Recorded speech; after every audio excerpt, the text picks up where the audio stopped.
Presidente, Vossa Excelência falou que vai encerrar a sessão. Vou suspender. Não dá para suspender. Agora, Vossa Excelência agora vai dirigir também aqui? Não, de forma alguma. Eu vou suspender. Presidente. Tendo em vista que é evidente a falta de quórum para votar essa matéria, está suspensa, convocada a continuidade dessa sessão, dia 3, terça-feira, às 14 horas. Encerrado. Regimentalmente, presidente, Vossa Excelência tem que encerrar regimentalmente, presidente. Está suspensa a sessão até terça-feira, às 14 horas. 3 horas e 7 minutos, o presidente do Congresso, o senador Eunício Oliveira, do MDB do Ceará, suspende esta sessão do Congresso, que será retomada na próxima terça-feira, dia 3 de julho. A repórter Dini Moraes está no plenário e tem mais informações. Dini.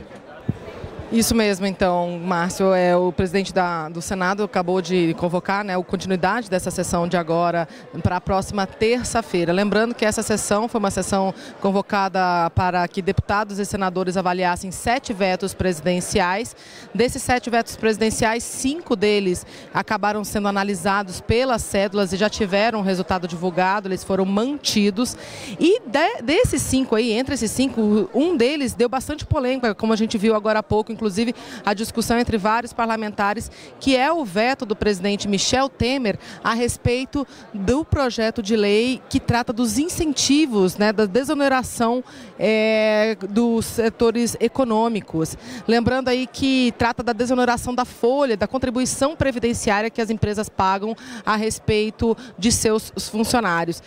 Havia um projeto em questão que foi avaliado aqui pelo Congresso Nacional, dos 56 setores econômicos que tinham direito a pagar menos contribuição previdenciária, 28 deles mantiveram esse benefício pela votação dos deputados e senadores, só que quando chegou na hora de sancionar esse projeto de lei, com essa redução pela metade, o presidente Michel Temer acabou vetando mais 17 setores econômicos. Então, na prática, dos 56 setores econômicos que tinham benefício de pagar menos contribuição previdenciária, acabaram ficando apenas 11. Esse veto foi avaliado aqui hoje e foi aprovado, e foi mantido o veto presidencial. E o que trouxe a polêmica aqui é sobre o veto de ser destacado ou não, ou seja, colocar esse veto para ser votado no painel eletrônico, onde se pode verificar como cada parlamentar ou cada deputado e cada senador se posiciona a respeito do assunto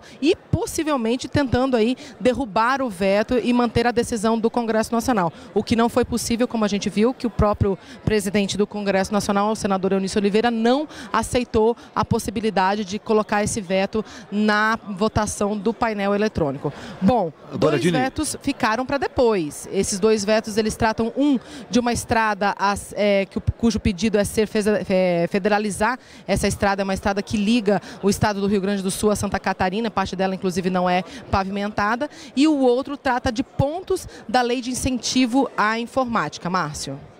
Oi, Dini, agora a dúvida é se esse veto, o veto 17, vai poder ou não ser incluído para votação no plenário, no painel, na próxima sessão.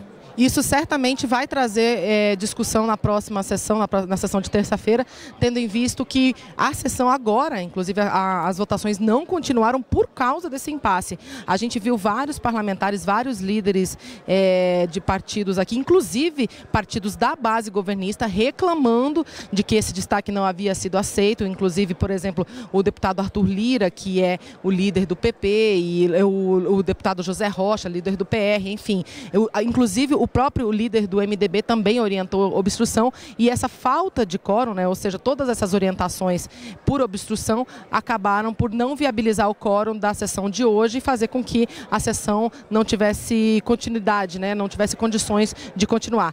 Com certeza esse assunto será discutido novamente na sessão de terça-feira da semana que vem, tendo em vista que há um entendimento de que é necessária a votação cronológica dos vetos. E um dos vetos que ficaram para depois, ele é anterior a esse veto a respeito da lei de contribuição, do pagamento da contribuição previdenciária das empresas.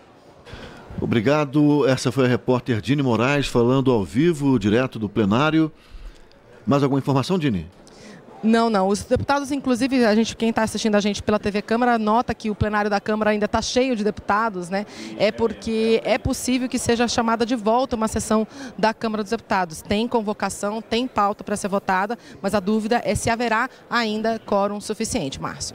Inclusive o deputado Carlos Manato, do PSL do Espírito Santo, que costuma abrir as sessões aqui da Câmara, está sentado ali no lugar do presidente da sessão na mesa diretora.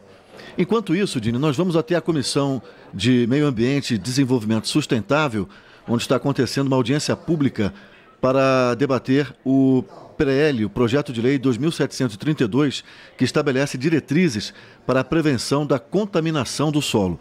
Caso haja aqui uma sessão deliberativa extraordinária da Câmara dos Deputados, nós voltamos ao plenário da Câmara. Por enquanto, então, vamos até a Comissão de Meio Ambiente e Desenvolvimento Sustentável. Um ano, ela pode ter uma reabilitação em 3 anos, em 5 anos.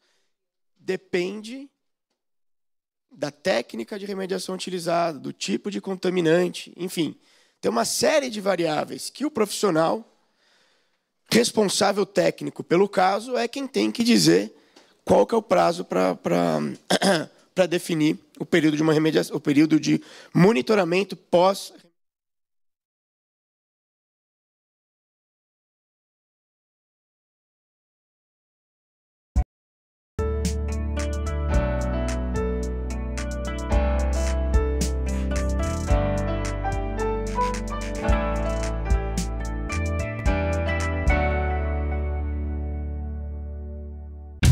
Tudo o que acontece na Câmara dos Deputados passa na TV Câmara. Comissões, plenário, bastidores.